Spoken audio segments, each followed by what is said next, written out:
Hi everyone, my name is Eleanor and I run a blog called the Nylon Swish, which you can find at thenylonswish.com. It'll be in the description below.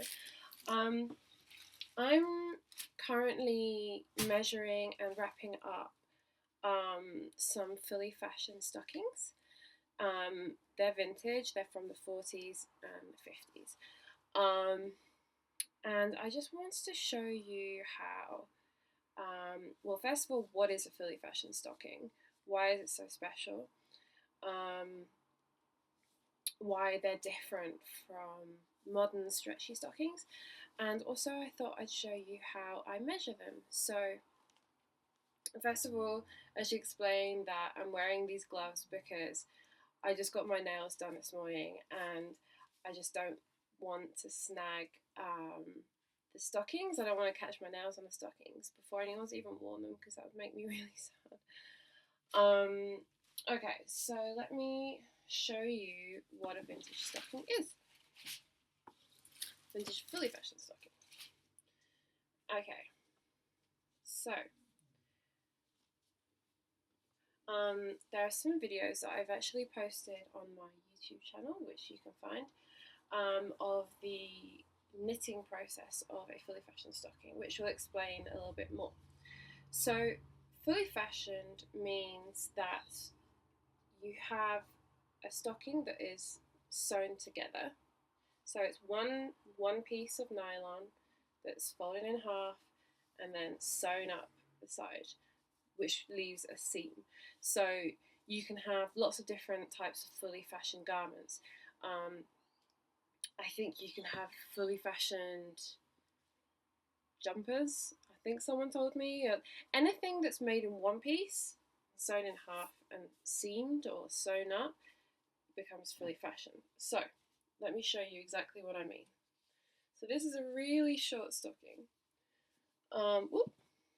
So you have the welt, which is from here to here.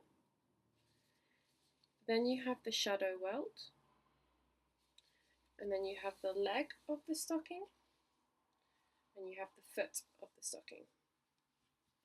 So the reason for the seam, like I just explained, is that it's one tissue folded in half and sewn up.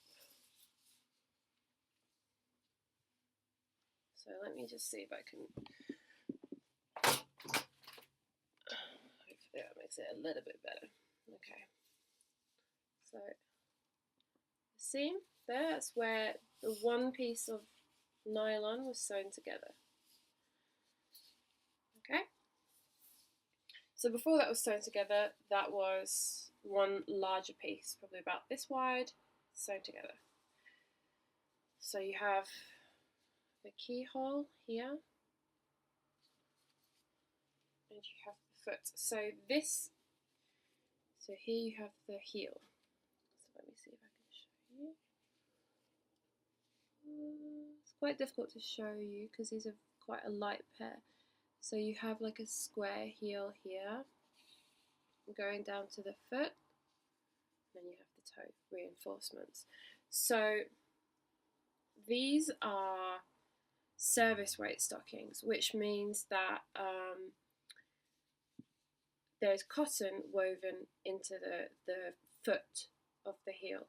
So fully fashioned stockings always have reinforced heels, or usually have reinforced heels. I take that back. They usually have reinforced heels. The reason for this is so that where there is more stress on the nylon, it's reinforced. So obviously you'll be walking in these, and the first thing to wear away usually is the toe or the heel. So service weight means that the cotton, extra cotton woven into the heel, will give it a little bit more reinforcement, make it slightly stronger. So when women were wearing these every day in the 40s and the 50s, you know, these needed to be strong. So these are actually quite strong. This is nylon. They're vintage, but they are quite strong. Obviously, you don't want to push your limits, but yeah, These are quite strong. So pure nylon stockings, the welt will not stretch very much at all. I mean, you might get an inch out of them. So these stretch a little bit, but not really. So if you've got larger thighs like I do, these aren't going to work.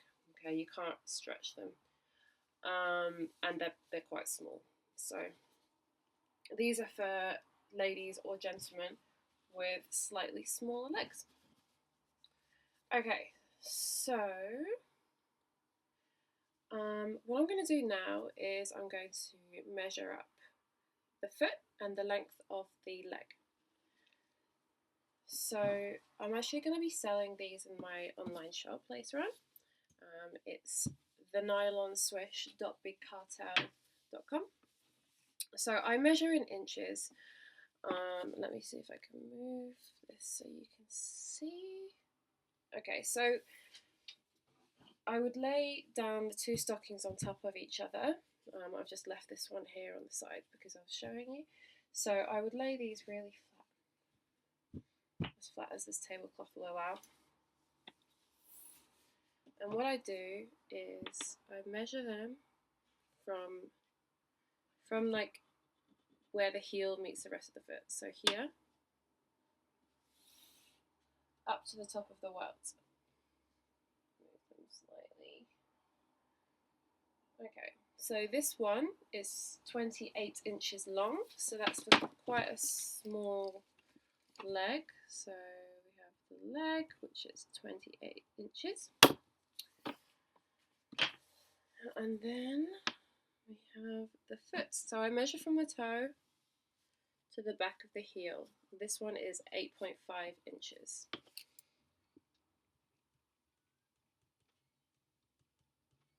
Okay, so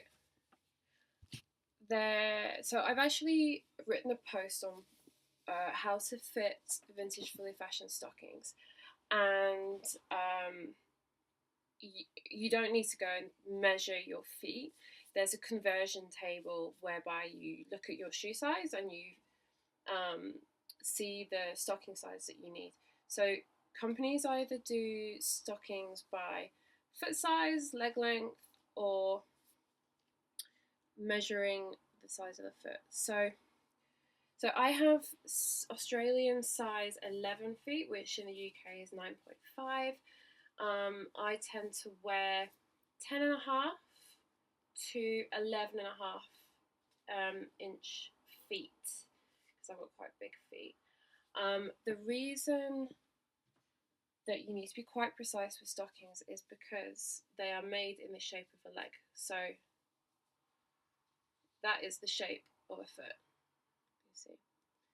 So if you get this in the wrong size, if you get them too big or too small, it will show up. So if you get stockings that are too small for you, they'll just look a bit funny. They won't sit on your feet properly, and the heel will be really small. If you get stockings that are too big for you, you'll get some bagging around your ankle, but the heel will be really long. So some people actually buy fully fashioned stockings that are too big for them so they can get an extra inch of heel, which is cool. Everyone's got their own style. So if I show you just a regular pair of stretchy stockings, so these are Pamela Mann stockings. I also sell these. So these have the fake foot, but there's no reinforcement. They also have the seam up the back, but it's a fake seam, so it's sewn on for decorative purposes. It's got as much purpose as the dots. They were put on the same way. It has a welt, and that's really stretchy. So if you look at how stretchy that is, and then look at how stretchy this is, it's not, okay? So that is a fully fashioned stocking.